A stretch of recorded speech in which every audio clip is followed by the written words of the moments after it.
À la une de l'actualité, l'église anglicane d'Abidjan Plateau d'Okuy a organisé 4 jours de croisade, d'évangélisation et de pleine puissance. La SUAF, l'association des Sœurs Unies pour l'autonomisation des femmes de Diabo, ont organisé sur 2 jours la 2e édition de ces journées socio-culturelles. En Afrique, Burundi, visite du nouvel envoyé spécial de l'ONU. À l'international, une faille de Windows à l'origine de la cyberattaque. Terminons à Nantes, les machines de Lille fêtent leurs 10 ans. Mesdames et messieurs, bienvenue et merci de suivre le journal de Béni TV. Nous débutons ce point de l'actualité. En religion, en Côte d'Ivoire, l'église anglicane d'Abidjan Plateau d'Okuy a organisé 4 jours de croisade d'évangélisation de pleine puissance. Ce programme a été placé sous le thème avancé tiré de l'Exode 14. En voici un compte rendu. Les hommes de l'église anglicane ont organisé une grande croisade d'évangélisation de 4 jours sous le thème « Avancé » tiré de Exode chapitre 14 verset 15. C'était à Angré dans le district d'Abidjan. Le premier jour de cette croisade de pleine puissance a été particulièrement marqué par les chants et danses d'un peuple venu nombreux pour recevoir les bénédictions de Dieu. Pour la gloire, pour la bénédiction, pour l'enfant de maman, pour le succès.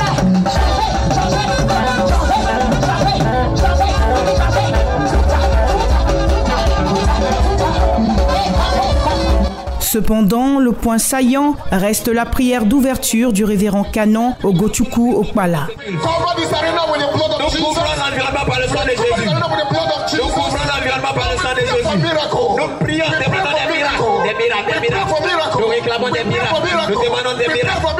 Pour terminer, le révérend nous donne ici les raisons de l'organisation d'un tel programme. The program that we are hearing or seeing today, le programme que nous avons établi aujourd'hui, que nous entendons parler aujourd'hui, is being prepared to capture the family front. A été préparé pour parler de la famille. It's especially for the men. Le programme est spécialement initié pour les hommes. God laid in our heart in this Men's Week. Dieu a mis dans notre cœur dans cette semaine des hommes. To bring this team go forward. Afin d'apporter ce programme qui est intitulé Avancer. Looking at God speaking and ministering to men. Et à partir de ce programme, nous attendons que le Seigneur parle aux hommes.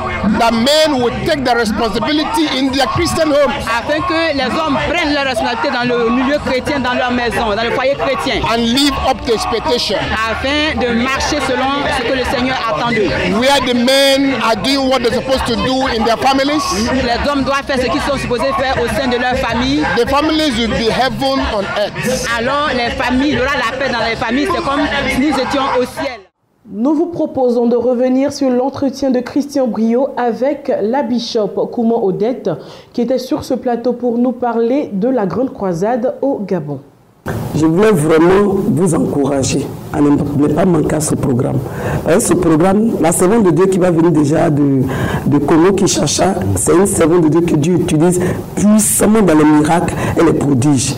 Et je sais que si tu peux entendre le son de ma voix et que tu te laisses conduire et convaincre par Dieu que tu viens à ce programme-là, je suis convaincu qu'un miracle va se produire au-delà de ce que tu as l'habitude de voir et ce qui est surnaturel. Il y aura donc des grands hommes de Dieu de taille, tel que le bishop Mathieu Kalama avec son épouse qui organise ce programme et la servante de Dieu qui viendra du Congo-Kinshasa.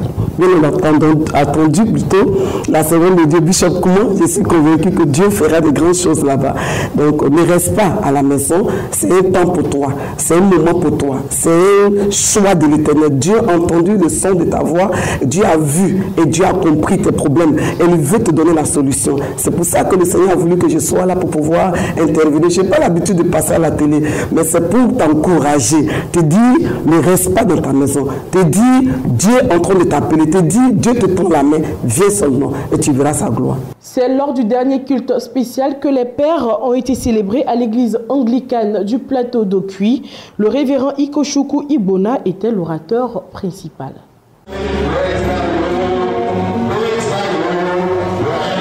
C'est sur un cantique entonné par la chorale et repris en chœur par l'Assemblée qu'a débuté ce culte spécial marquant l'édition 2017 de la célébration des Pères à l'église anglicane du plateau d'Ocuy. Après la louange et les cantiques, place à la prière et l'intercession pendant lesquelles le peuple a invoqué la protection de Dieu sur plusieurs nations. Avancez, c'est autour de ce thème que l'orateur du jour, le révérend canon Ikechukwu Egbonu, venu du Nigeria, a exhorté les fidèles avec éloquence et conviction.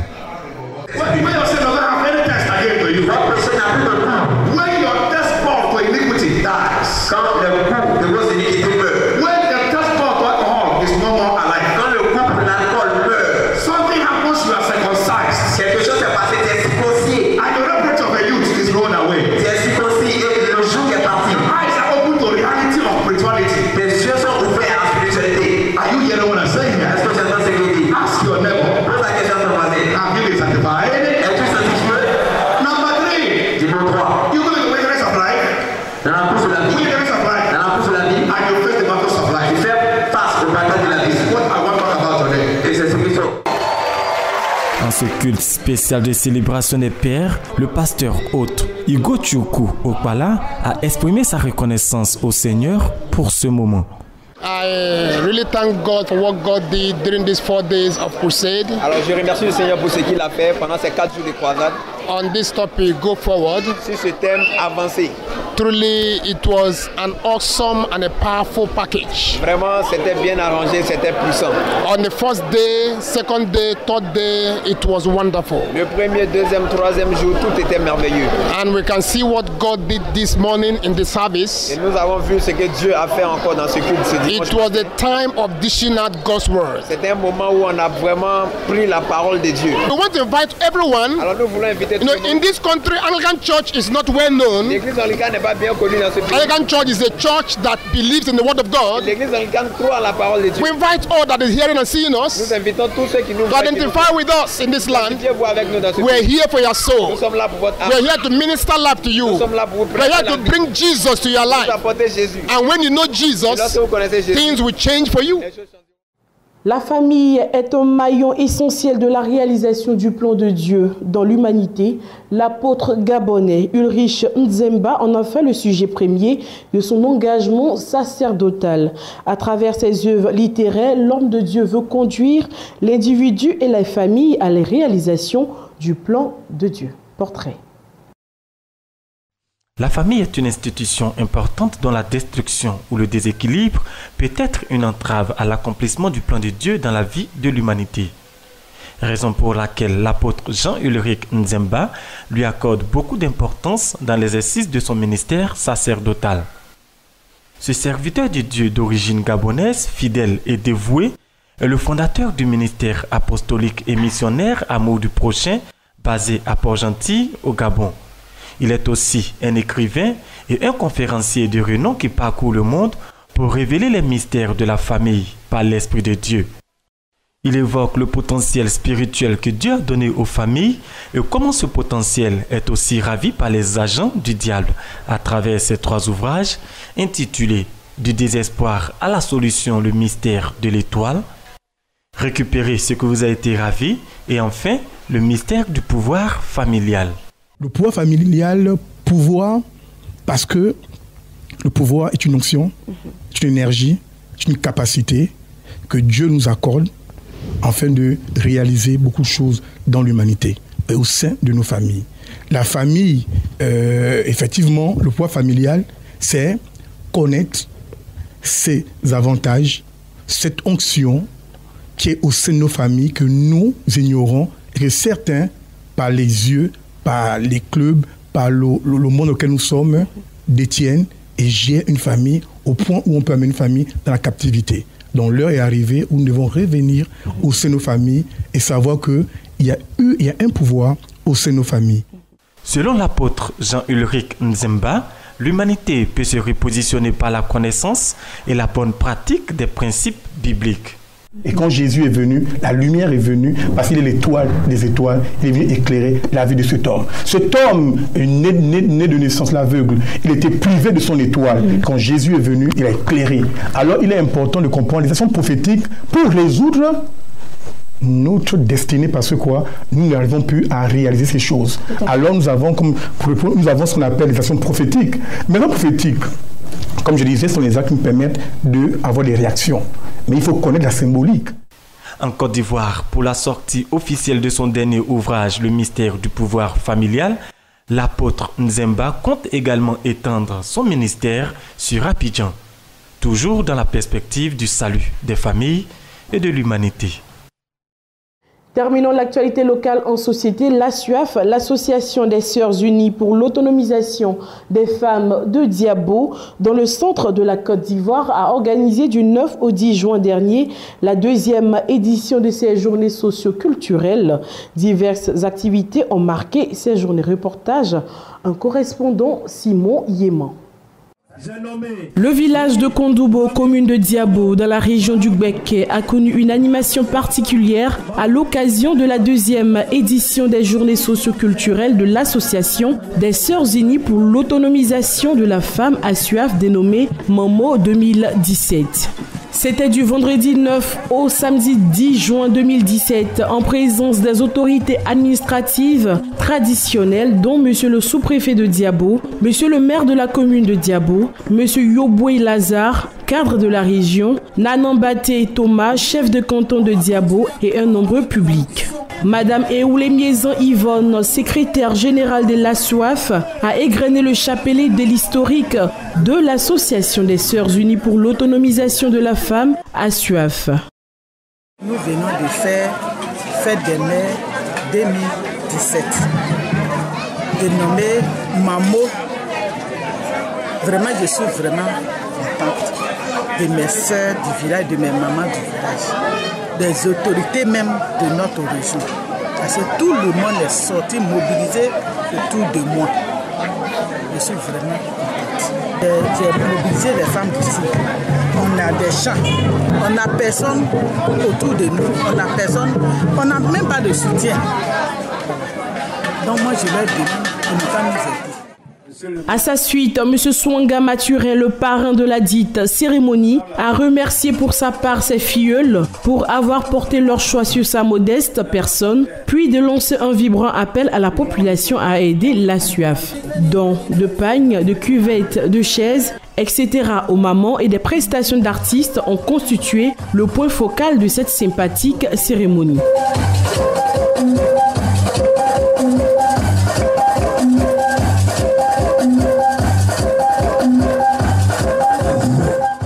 En marge de la 2e édition des journées socio-culturelles et sportives annuelles de l'Association des Sœurs Unies pour l'autonomisation de la femme, ASUAF, à Kondoubo, un match de Maracana a opposé les mamans d'Abidjan contre celles du village. En Afrique, un procès s'est ouvert jeudi devant la cour d'assises de Cotonou au Bénin sur l'escroquerie d'ICC Services, le plus gros scandale financier dans ce pays.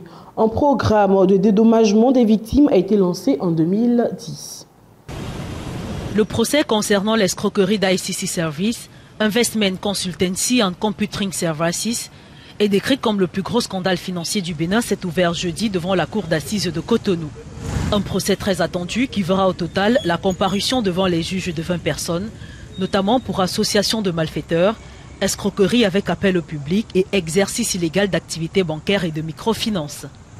Le gouvernement béninois avait lancé en 2010 un programme de dédommagement des victimes, mais des dizaines de milliers d'entre elles réclament toujours le remboursement des sommes investies. Ici, ces services, ils ont tué le pays. Donc l'État n'a pas su gérer le dossier.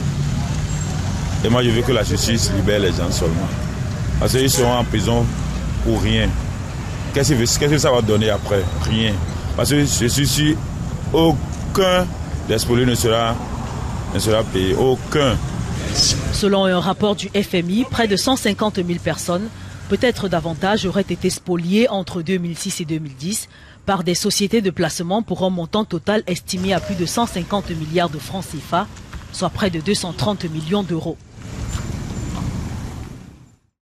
Au Burundi, à présent, ancien président de Burkina Faso, Michel Kafando, l'envoyé spécial de l'ONU au Burundi, est arrivé à Bujumbura.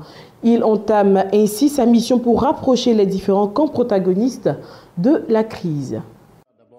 Michel Kafando est au Burundi. Cette visite du nouvel envoyé spécial de l'ONU s'inscrit dans le cadre d'une tournée qui commence donc par Bujumbura. Objectif, rencontrer tous les protagonistes du conflit burundais et relancer le processus de dialogue, totalement au point mort. Voilà sa feuille de route fixée par Antonio Guterres, le secrétaire général de l'ONU. Et sa mission commence dès ce mercredi par une rencontre avec Alain Aimé Nyamitwe, le ministre burundais des Relations extérieures. Je pense qu'on peut imaginer que Michel Kafando est là déjà pour relancer un processus qui a été interrompu. C'est un nouvel homme qui est entré en jeu, donc je pense qu'il vient apporter aussi son expertise de la transition qu'il a effectuée au niveau du Burkina Faso. Donc on peut penser qu'il y a derrière cela une sorte de transfert de compétences pour expliquer comment pourrait se gérer une transition dans l'hypothèse du départ du président Nkurunziza, qui à un moment ou à un autre partira du pouvoir, soit de manière constitutionnelle, soit de manière, on va dire, moins constitutionnelle. Donc je pense que Kafando vient apporter ce regard et cette expérience du Burkina Faso, et puis peut-être aussi une forme d'espoir, vu que dans le cas du Burkina Faso, la transition avait ouvert de nouveaux horizons politiques, même si dans les faits, ils n'ont pas forcément abouti sur ce qu'espérait la population burkinabé. Donc c'est, je pense, le principal élément de cette visite. Mais cette mission est pour le moins difficile, tant les relations entre le Burundi et les Nations Unies sont tendues. La crise politique ouverte en avril 2015 par la candidature du chef de l'État sortant, Pierre Nkurunziza, à un troisième mandat controversé, puis sa réélection en juillet 2015 a entraîné une vague de violence dans le pays. Et les relations entre le Burundi et l'ONU ont empiré après la publication en septembre 2016 d'un rapport accablant pour le régime de Bujumbura. Je ne suis pas très optimiste sur réellement la réussite de Michel Kafando. Je ne doute pas de ses capacités, d'homme d'expérience, d'une grande sagesse, mais il aura affaire à un régime des irréductibles, de la situation catastrophique dans laquelle ils ont plongé et même le pays. Ils ont peur d'être rattrapés par le peuple burundais, par la justice. Le prédécesseur de Michel Kafando, Djamal Ben Omar, qui occupait ce poste depuis novembre 2015, était déjà très critiqué par le gouvernement burundais, qui avait même réclamé sa démission. Le nouvel émissaire de l'ONU doit rencontrer ce jeudi le président Pierre Nkurunziza. Pour tester l'efficacité des drones dans les urgences humanitaires, l'UNICEF a ouvert un corridor aérien pour drones. Le projet lancé au Malawi est le premier du genre en Afrique. L'UNICEF a officiellement ouvert un corridor aérien pour tester l'efficacité des drones dans les urgences humanitaires. Le projet, lancé jeudi au Malawi, est le premier du genre en Afrique et servira principalement à l'utilisation humanitaire et au développement. Vous pouvez vraiment voir ce que les drones font en termes de transport, comme apporter des fournitures médicales au centre de santé, des fournitures éducatives à l'école, ce qu'ils peuvent faire en termes de connectivité dans les zones où nous n'avons pas la couverture du réseau de télécommunications. Le couloir aura un rayon de 40 km et sera également ouvert au secteur privé, aux universités et pourrait également fournir des images pour cartographier des environnements naturels et d'autres infrastructures. L'innovation nous aidera de plusieurs façons, en outre de livrer des échantillons médicaux au laboratoire de test. Il peut également faire beaucoup de cartographie, surveiller des terres et d'autres importantes activités. Le corridor de test est centré sur l'aérodrome de Kasungu et se concentre sur 3 tâches. Générer des images aériennes de situations de crise, utiliser des drones pour étendre les signaux Wi-Fi et de téléphonie mobile sur des terrains difficiles dans des situations d'urgence et livrer des fournitures d'urgence de faible poids. À Makwasha, en République démocratique du Congo, une petite industrie touristique est née autour d'une localité. En effet, de nombreux touristes viennent voir les femmes de Makwasha qui, chaque saison sèche, peignent sur leurs cases des scènes de la vie quotidienne. Pas d'électricité dans ce village au sud de la République démocratique du Congo, mais des peintures qui valent de l'or. Depuis des générations, ces villageoises profitent de la saison sèche pour décorer leurs cases de scènes de la vie quotidienne. Il y a quelques années, le directeur de l'Institut français local, tombé par hasard sur cet art, décide de le faire connaître. En 2014, des villageoises sont invitées à Paris, où elles vendent pour 60 000 $ de toile. Et par la grâce de cette peinture, ça nous a permis d'arriver à Paris et expérimenter nos œuvres d'art. Et je crois que dans l'avenir, peut-être ça peut bien payer, il y aura d'autres projets qui vont venir. Une pompe d'eau potable a pu être installée et le village touche 10% des 300 $ payés à l'agence de voyage par la centaine de visiteurs venus admirer les peintures. Mais le tourisme n'en est qu'à ses débuts dans cette région minière du Congo qui souffre de sa mauvaise réputation. Le Congo est vaste. S'il y a la guerre au nord, c'est 4000 km, mais au sud, il n'y a pas de guerre. Et donc il y a des gens qui vont donc en Israël, où il y a des attentats, des bombes, tout ça, mais ils vont faire le tourisme. Il y a des milliers qui y vont. Pour faire fructifier l'art de la région, ce tour opérateur table aussi sur la malachite, très répandue dans les environs. L'arrivée d'entrepreneurs chinois amateurs de souvenirs a relancé les ventes, mais la crise politique que traverse le pays depuis plusieurs années en décourage plus d'un. Déjà que le marché est très difficile ces derniers temps. Ça veut dire que tout ce que le pays traverse, on a du mal. Les touristes n'arrivent pas à venir ici. Autre frein, les lourdeurs administratives, comme pour obtenir un visa. Mais les professionnels sont optimistes. Pour eux, certains défauts peuvent devenir des atouts. Quelqu'un qui vient avec cette très belle 4x4, très dure, vous allez l'essayer sur une mauvaise route. C'est très joli. S'embourber, c'est désembourbé, c'est déjà une forme de tourisme. À Makwacha, un projet de construction de cases peintes pour loger les touristes est en cours, avec l'espoir d'attirer plus d'amateurs pour une visite couleur locale. À l'international, une faille de Windows serait à l'origine de la vague massive des cyberattaques qui a frappé l'Ukraine et Russie avant de se répandre dans d'autres pays. L'information a été donnée par Microsoft. Le point commun entre la centrale nucléaire de Tchernobyl, l'aéroport de Kiev ou cette société d'extraction de pétrole en Russie, un virus. Tous sont victimes d'une cyberattaque qui se propage sur Internet. Nous confirmons que nos systèmes informatiques sont hors service. La sécurité du business des clients et des salariés est notre priorité. La France est également touchée. Saint-Gobain a signalé une tentative de piratage informatique à grande échelle avant d'indiquer que le problème était en cours de résolution. Surnommé rançongiciel, ce type de virus touche les grandes entreprises, mais aussi certaines institutions publiques. Le nouveau programme malveillant procède de la même manière que son prédécesseur du mois de mai. Il infecte les ordinateurs et contamine tous les appareils qui y sont connectés, exigeant une rançon pour ne pas supprimer les fichiers. Le principe en fait de ces malwares est d'encrypter des dossiers et ensuite de demander, là à l'heure actuelle c'est 300 $ à la victime pour lui donner les moyens de pouvoir récupérer leur système, donc de pouvoir récupérer leurs données. Les auteurs de l'attaque sont inconnus à l'heure actuelle. L'Ukraine accuse des groupes proches du gouvernement russe, alors que d'autres experts en informatique affirment qu'il s'agit d'un outil de hacking développé par l'agence américaine de la NSA. Mardi soir, avant que la boîte mail sur laquelle les entreprises devaient payer leur rançon ferme, près de 4 500 $ avaient déjà été versés en monnaie virtuelle sur le compte des hackers. Un nouvel outil en ligne a été lancé par la Commission européenne pour aider les demandeurs d'asile à entrer sur le marché du travail. Cet outil permet de valoriser les compétences et les qualifications. Aider les demandeurs d'asile à entrer sur le marché du travail de l'Union européenne, c'est l'objectif du nouvel outil en ligne lancé par la Commission européenne. Il s'agit d'établir une sorte de CV pour indiquer les compétences et les qualifications des ressortissants de pays tiers.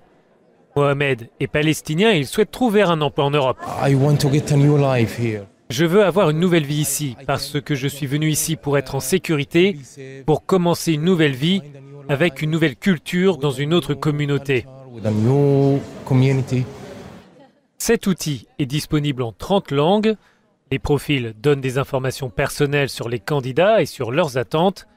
C'est aussi une façon d'aider les plus jeunes à intégrer le marché du travail, comme Marnelis, une jeune Angolaise de 17 ans. Être infirmière est un rêve pour moi, car j'aime aider les autres et soigner les autres. J'ai de l'empathie pour les gens. Pour la commissaire européenne chargée de l'emploi, Marianne Thyssen, ces ressortissants issus de pays tiers peuvent devenir une source de richesse s'ils sont bien intégrés. Nous devons être certains que les personnes disponibles pour les emplois ont les compétences requises, qu'ils puissent fournir les documents, qu'ils puissent montrer aux employeurs, aux services publics et aux ONG ce qu'ils savent déjà faire et où il est possible de progresser. Une procédure de demande d'asile peut prendre jusqu'à 1 an, mais les réfugiés peuvent commencer à travailler 4 mois après le dépôt de leur dossier. Parlons santé à présent dans ce journal. Alors que les républicains tentent de remplacer la loi de santé Obamacare, des millions d'Américains n'ont toujours pas de couverture santé. Ils comptent ainsi sur leur clinique gratuite pour se soigner. Le jour à peine levé, la file d'attente pour cette clinique gratuite en Virginie est déjà longue. Certains ont passé la nuit sur place. La loi de santé Obamacare a amélioré la situation aux États-Unis, mais un Américain sur 10 n'a toujours pas de couverture maladie. Et peu sont optimistes sur le projet de loi que préparent les républicains. Ça n'a pas l'air d'être une bonne chose pour tout le monde. Et à mon avis, si on veut faire des changements, ça doit être pour améliorer les choses. En 2015, cette organisation caritative a soigné plus de 28 000 patients. La plupart viennent pour des soins dentaires ou ophtalmologiques. Des services coûteux et rarement remboursés, même depuis l'arrivée d'Obamacare. On n'a pas vraiment vu beaucoup de changements. On aurait été très content d'être mis hors service, mais en réalité, les choses n'ont pas beaucoup changé. Ici, la plupart des patients ont un emploi à plein temps. Pourtant, ils ne peuvent pas se permettre une assurance santé privée qui peut coûter jusqu'à plusieurs centaines de dollars par mois. Faute de soins préventifs, leurs dents sont souvent trop abîmées pour être sauvées. Je suis étonnée par le nombre de patients qui travaillent à plein temps mais qui n'ont quand même pas d'assurance. Pour moi, les soins de santé sont un droit et j'espère qu'on pourra avoir un meilleur système de santé pour qu'il n'y ait plus autant de gens laissés de côté. Avec le nouveau projet de loi santé, le système de soins pour les plus pauvres, Medicaid, risque de voir ses financements sérieusement amputés. 22 millions d'Américains pourraient perdre leur assurance. Les républicains eux-mêmes peinent pour l'instant à s'accorder sur la réforme. Pourtant, une promesse phare du président Donald Trump. C'est la fin de ce journal. Merci de nous avoir suivis. Excellente suite de programmes sur la chaîne panafricaine.